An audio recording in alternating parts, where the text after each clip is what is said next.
Did you know that your money in the bank might actually not exist at all? Well, hold on a minute, don't lose your mind yet, and let me explain first. Most people think money can only be created by printing, but this is not true at all. Commercial banks create most of the money in the economy. So first, let's start with understanding how does this works. For this, we can quite benefit from a really simple example. Let's say you deposited $200 into your savings account. The bank will take the money and pay you a 1% interest per year. So nice, right? You just made $2, but what the bank will do with this money and why they are paying you interest? Aren't they losing money? Well, no, they lend your money to others. Let's say there are a total of 5 people like you. Each has just deposited $200 into their bank account. So the bank now has a total of $1,000. Now, let's say there is a 6th customer who wants to borrow $100 from the bank.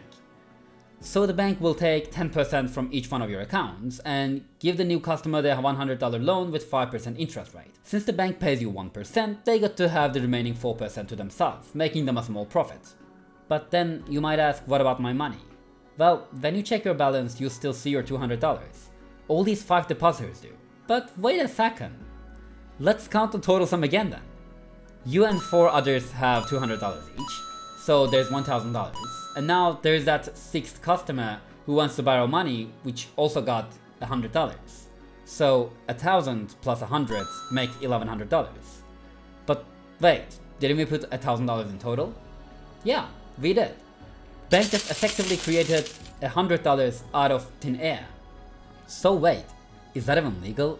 I mean, it can't possibly be legal, right? Well, turns out it absolutely is legal. It even has a name. It's called fractional reserve banking. And there's even a law about it. It is voted by the 63rd United States Congress on 1913. So it's not even something new. But what does this law actually says? The law is called the Federal Reserve Act, but considering this was a 113 pages long legal document, I kind of have to massively oversimplify it.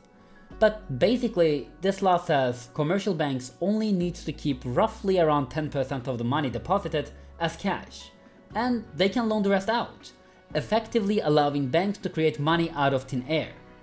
At least this was what it used to be until 2020. On March of 2020, the Federal Reserve lowered the reserve requirements all the way down to literally 0%. So yeah, the claim I have made at the beginning of this video is absolutely possible. Your bank doesn't have to keep your money in a vault. That money might have been long gone. They just give you the certain amount of money they decided to keep in their vaults just in case if you would like to withdraw it. But wait a second.